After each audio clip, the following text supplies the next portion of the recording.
La voix de Zeus fait trembler l'Olympe. Elle résonne dans le palais des dieux, terrible, assourdissante.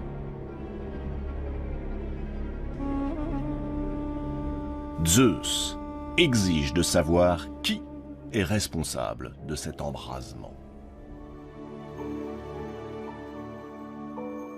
Zeus a convoqué tous les dieux de l'Olympe.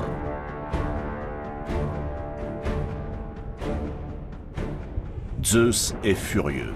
Il brandit l'égide, cette arme redoutable qui déclenche le tonnerre et les éclairs, terrifie les mortels et les immortels. Il scrute chaque dieu.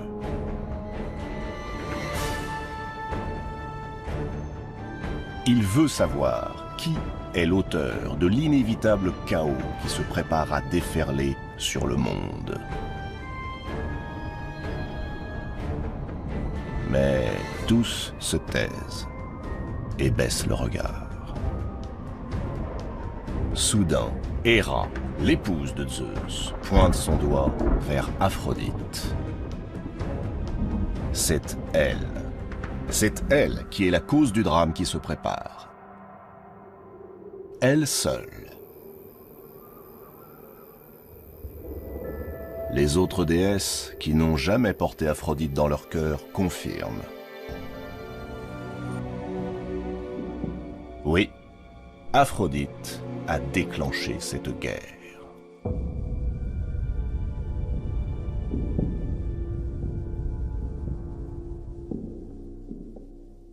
Tout a commencé quelque temps plus tôt, lorsque Paris, le fils du roi de Troie, menait l'un de ses nombreux troupeaux sur les pâturages du mont Ida. Ce jour-là, 3 femmes viennent à sa rencontre.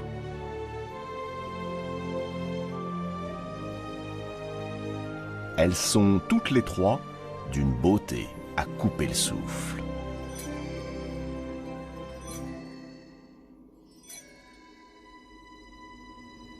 Mais laquelle des 3 est la plus belle?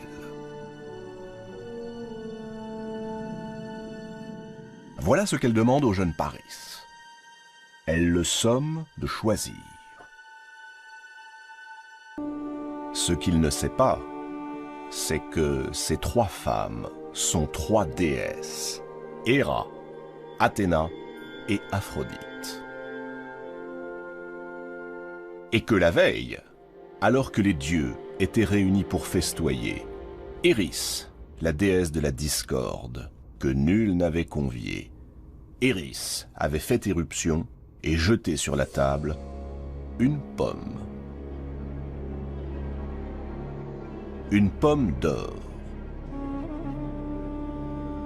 Sur cette pomme figurait une curieuse inscription. Pour la plus belle.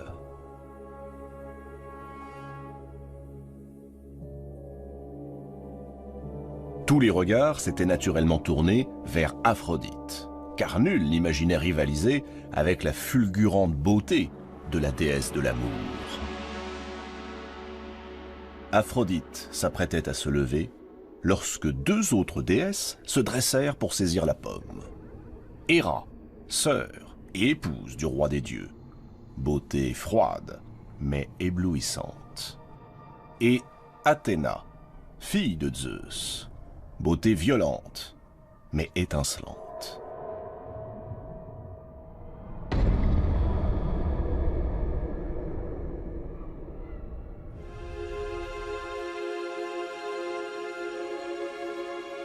Aphrodite, Héra, Athéna. Des 3 déesses, laquelle sera déclarée la plus belle?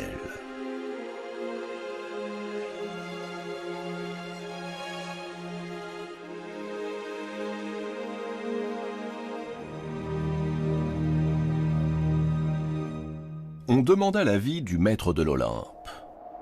Zeus n'est-il pas fin connaisseur, lui dont on ne compte plus les conquêtes? Elle est longue, la liste de celles qui ont succombé à ses charmes, ou à ses sortilèges.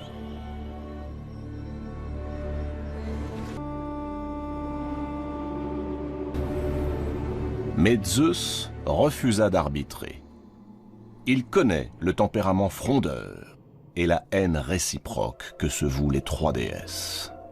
Il décide que le choix doit revenir à quelqu'un dont l'impartialité serait totale. Pourquoi pas un mortel?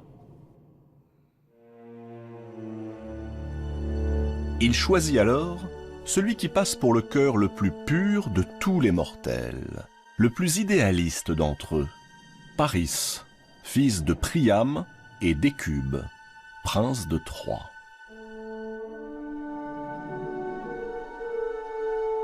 Héra toise Paris et parle ainsi. Paris, si tu me désignes comme la plus belle, je te donnerai un royaume comme nul mortel n'en a jamais possédé, et sur lequel tu régneras en seul maître. Tu seras le plus grand roi que la terre ait porté. Paris, ravi, s'apprête à désigner Héra. Mais aussitôt, Athéna s'interpose. Paris, si tu me désignes comme la plus belle, je te rendrai à jamais invincible au combat. Nulle épée ne te blessera, nul javelot ne te transpercera. Tes ennemis redouteront ton nom, et la victoire toujours sera tienne. Tu deviendras le plus grand héros que la terre ait porté. Paris, conquis, est sur le point de désigner Athéna. Lorsqu'Aphrodite, d'une voix enjôleuse, lui dit « Paris, si tu me désignes comme la plus belle, alors je t'offrirai la main de la plus belle femme que le monde ait jamais vue.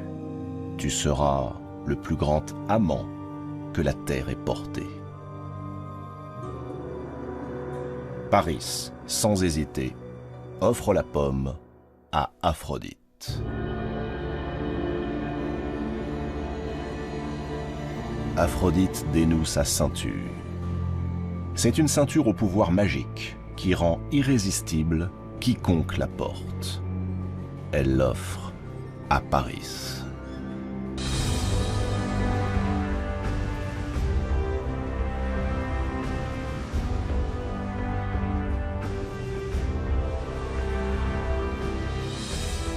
Quelque temps plus tard, le roi Priam envoie son fils Paris en mission auprès du roi de Sparte, le puissant Ménélas.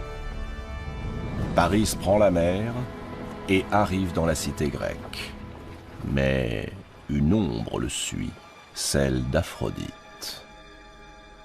À Sparte, Ménélas accueille Paris avec la chaleur et le respect que l'on doit à un prince. Il l'invite à sa table, lui sert les plats les plus exquis, arrosés des meilleurs crus de Grèce. Sa femme est à ses côtés. Elle s'appelle Hélène, Hélène de Sparte.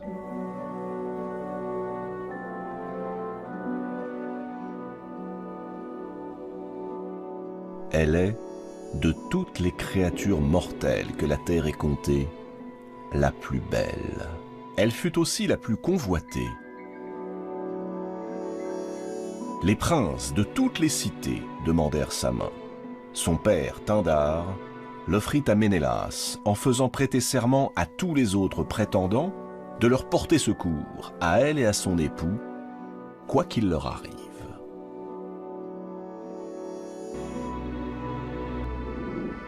Ménélas annonce qu'il doit quitter Sparte pour quelques jours.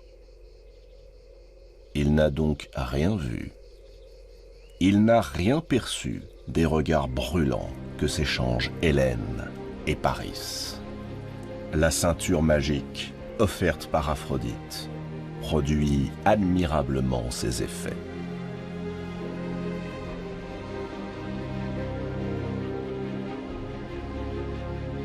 Le soir même du départ de Ménélas, Paris adjure Hélène de tout quitter et de le suivre chez lui, à Troie, pour y devenir sa femme.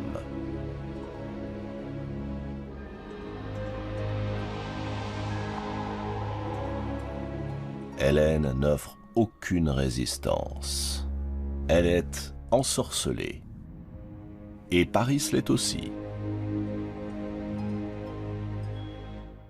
Dans leur insouciance, entièrement livrés à leur passion, les deux amants n'imaginent pas un instant les terribles conséquences qui découleront de leur union.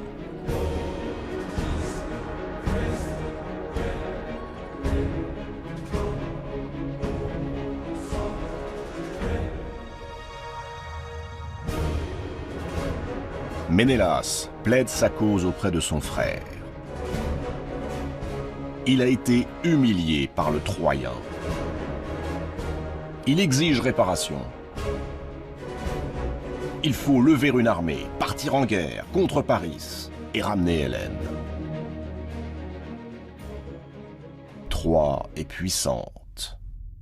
C'est la plus riche, la plus opulente de toutes les cités de la terre, dit-on.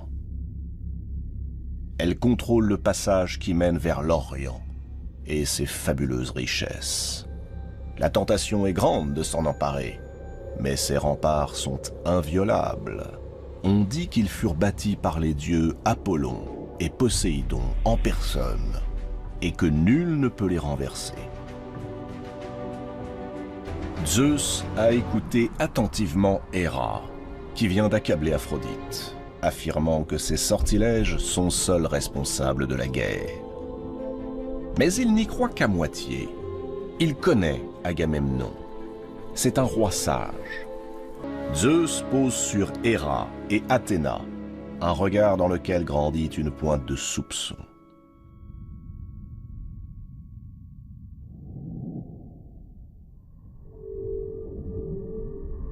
Aphrodite a sans nul doute usé de ses sortilèges pour remporter la pomme d'or.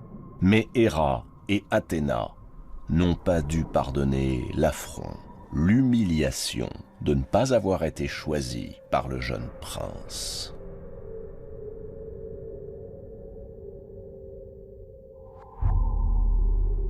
Comment ont-elles pu influencer Agamemnon et le convaincre de partir en guerre?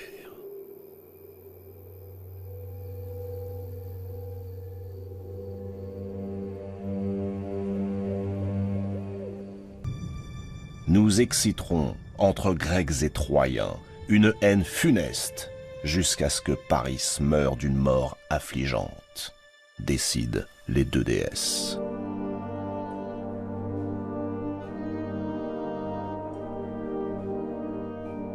Athéna se penche alors sur Agamemnon. Elle murmure à son oreille. « Songe à Troie, Agamemnon, la seule ville qui te résiste. » La seule ville qui te défie. Sans Troie, l'empire que tu as créé est dérisoire. Écoute-moi, Agamemnon. Je suis le messager de Zeus. Il t'ordonne d'appeler aux armes tous les Grecs. L'heure est venue de t'emparer de la vaste cité des Troyens. Sa conquête sera l'apogée de ta gloire. À l'aube, le roi de Mycène a pris sa décision. L'injure faite à Ménélas est une injure faite à la Grèce, affirme-t-il. Il faut sans tarder réparer l'outrage.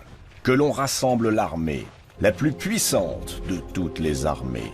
Elle franchira les mers et anéantira Troie pour rendre Hélène à son légitime époux. Les uns après les autres, les rois de toute la Grèce répondent à l'appel de leur suzerain. Ils viennent de toutes les cités.